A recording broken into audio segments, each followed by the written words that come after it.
unfold.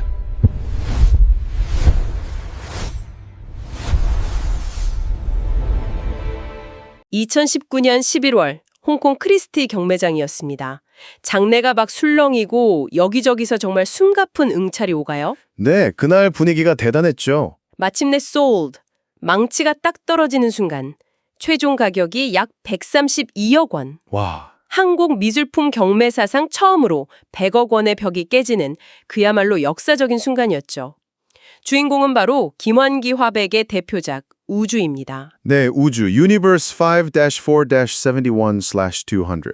혹시 이 작품 보셨나요? 2.5m가 넘는 거대한 두 개의 캔버스를 가득 메운 그 푸른 점들의 향연. 그 압도적인 아름다움 앞에서 누구나 이런 생각을 하게 되죠. 대체 이 그림에 무엇이 담겨 있길래? 바로 그 질문이 오늘 저희가 깊이 파헤쳐 볼 이야기의 핵심입니다. 아, 그렇군요. 저희가 오늘 살펴볼 자료는요, 단순히 김원기라는 천재 화가의 작품 세계를 분석하는 데 그치지 않아요. 그보다는 그 위대한 예술이 어떻게 탄생할 수 있었는가, 그 근원을 추적합니다. 근원이요? 네. 그리고 그 길의 시작과 끝에는 늘 그의 아내이자 예술적 동반자였던 김향안이 있었죠. 자료는 이 두 사람의 관계를 단순한 부부 사이가 아닌 하나의 목표를 향해 나아간 전략적 파트너십으로 분석하고 있습니다. 절인학적 파트너십? 와, 굉장히 흥미로운 관점이네요. 그러니까 오늘은 단순히 132억짜리 그림 이야기를 넘어서 한 예술가의 우주가 완성되기까지 그 뒤에서 또 다른 우주를 만들어낸 인물, 김향안의 역할에 초점을 맞춰보자는 말씀이시죠. 맞습니다. 이건 뭐 단순한 사랑 이야기가 아니라 어쩌면 두 지성의 위대한 결합에 관한 탐구에 가깝겠네요. 바로 그거죠. 지성의 결합. 그럼 먼저 김영학이라는 인물부터 제대로 알아와야 할 것 같아요. 사실 많은 분들이 김환기 화가의 아내로만 알고 있지만 원래부터 정말 대단한 인물이었잖아요. 그럼요. 본명은 변동님. 네, 변동님. 경기여고와 이화여전 영문과를 나온 그야말로 당대 최고의 지성을 갖춘 신여성의 아이콘이었죠. 맞습니다. 심지어 그녀의 첫 번째 남편은 천재 시인 이상이었습니다. 아, 맞아요. 이상의 그 난해한 시 세계를 제대로 이해했던 유일한 사람이 변동님이었다고 하죠. 하지만 결혼 4개월 만에 이상이 요절하면서 20살 초반에 홀로 남겨집니다. 정말 안타까운 일이죠. 그 후로 7년이 흐른 1944년, 그녀는 이미 이혼 경력에 딸이 셋이나 있던 13살 연상의 화가 김환기를 만납니다. 잠깐만요.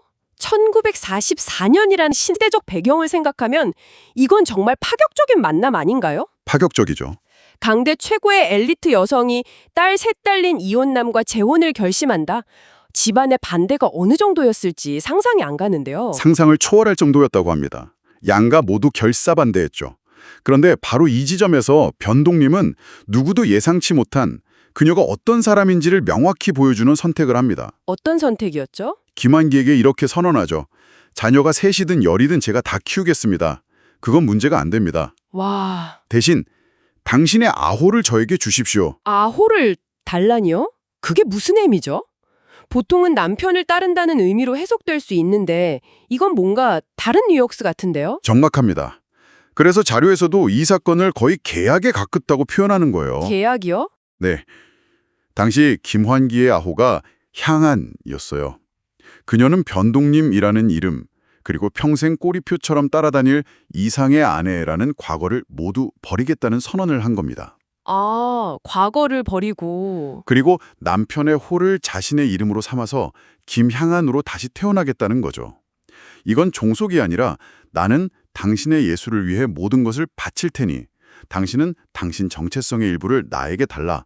우리는 이제부터 대등한 예술적 동지다라는 선언이었던 셈입니다. 와, 듣고 보니 정말 충격적이네요.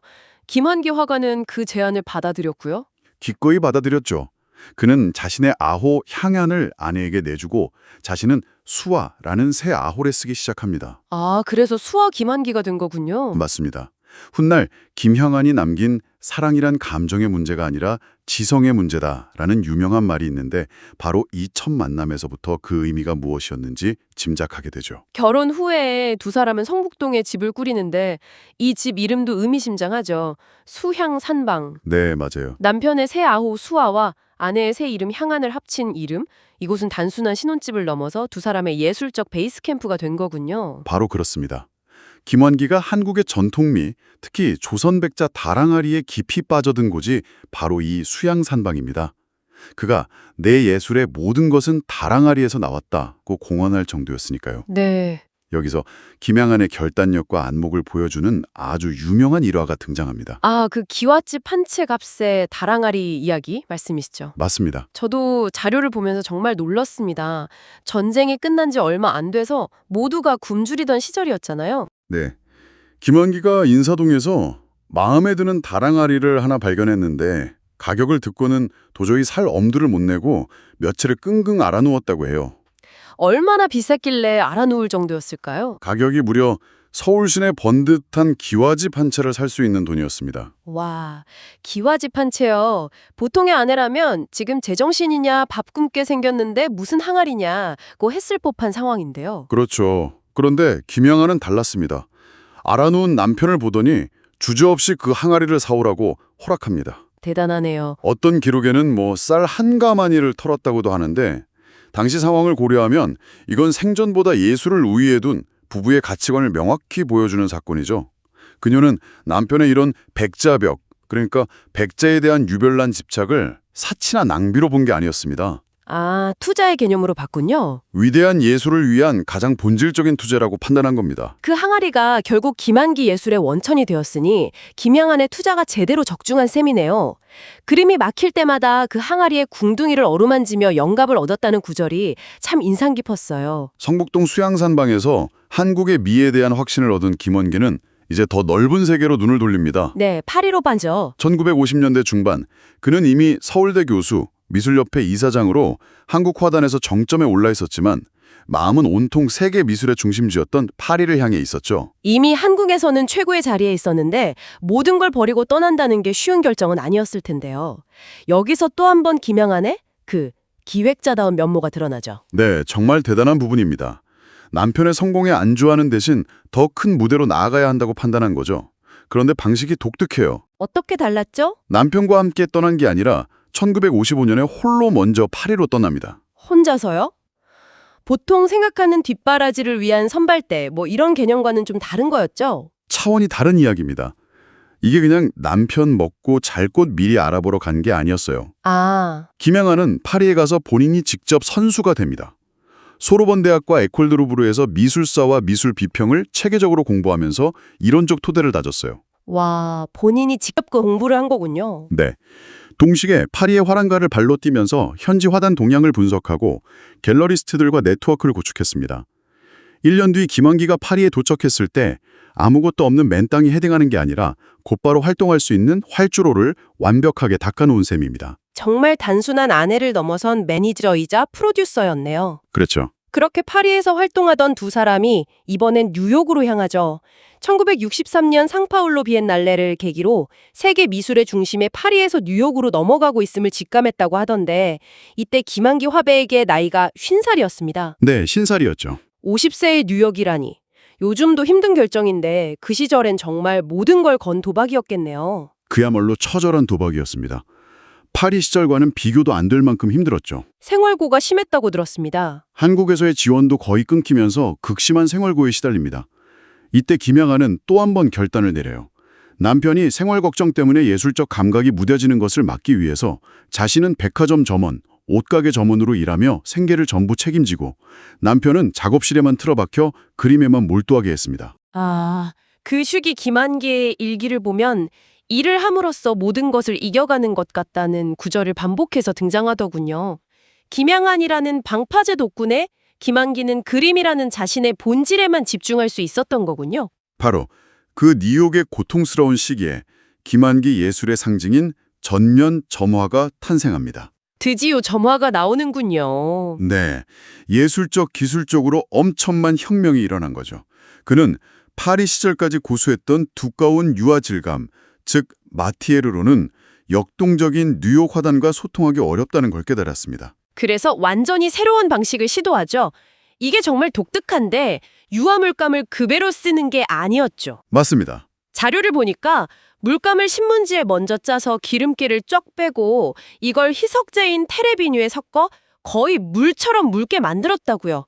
왜 그렇게까지 한 걸까요? 동양의 정신을 서양의 재료로 구현하기 위해서였습니다. 아, 그렇게 묽게 만든 물감을 밑칠, 그러니까 젯소칠을 하지 않은 생지 캔버스, 코튼 덕에 찍으면요.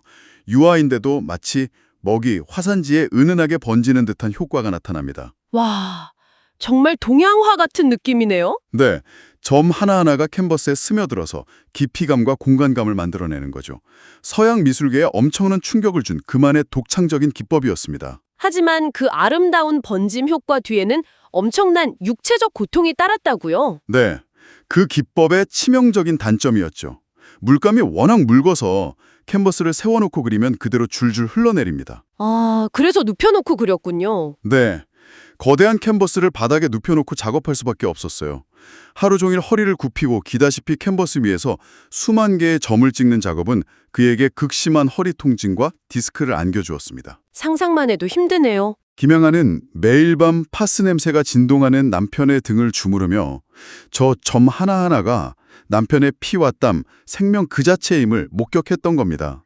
그 고통 속에서 나온 작품이 바로 1970년작 그 유명한 어디서 무엇이 되어 다시 만나랴군요.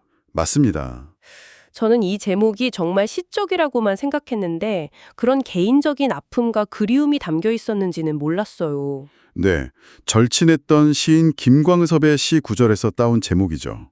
당시 뉴욕에서 고국에 있던 한 친구가 세상을 떠났다는 오보를 듣고 큰 충격과 비통함 속에서 그렸다고 합니다. 아, 그런 사연이 있었군요. 캔버스를 가득 채운 푸른 점들은 고국에 두고 온 친구들과 가족들의 얼굴이자 밤하늘에서 반짝이는 별이었고 사무치는 그리움의 눈물이었던 셈입니다. 그리고 마침내 1971년 그의 예술은 정점에 이릅니다. 오늘 이야기의 시작이었던 13억 원의 작품 우주가 탄생하죠. 네, 바로 그 작품이죠. 이 작품은 김한기와 백의 유일한 이폭화, 그러니까 두 개의 캔버스가 한 쌍을 이루는 작품이라고요. 맞습니다. 그래서 더 특별하죠. 생전에 김한기는 이 작품을 가리켜 나의 우주라고 부르기도 했고 때로는 너와 나, 남과 여, 해와 달이라고 표현하면서 자신과 김영한의 관계, 나아가 음양의 조화를 투영했습니다. 아, 왼쪽에 원심적으로 퍼져나가는 우주와 오른쪽에 구심적으로 모여드는 우주, 이 두 개의 다른 우주가 만나 하나의 거대한 질서와 하모니를 이루는 작품. 그건 바로 김한기와 김영한 두 사람의 삶 그 자체였던 거죠. 하지만 안타깝게도 1974년 김한기는 수술 후유증으로 갑작스럽게 세상을 떠납니다. 네, 또다시 홀로 남겨진 김영하는 이번에도 슬픔에 잠식되는 대신 남편의 유산을 지키고 완성하는 냉철한 건축가로 변신하죠. 서울 부암동에 환기미술관을 건립합니다. 부암동으로 정한 이유도 특별하다고요? 네, 성북동 수양산방에서 바라보던 풍경과 가장 닮았기 때문이라고 해요.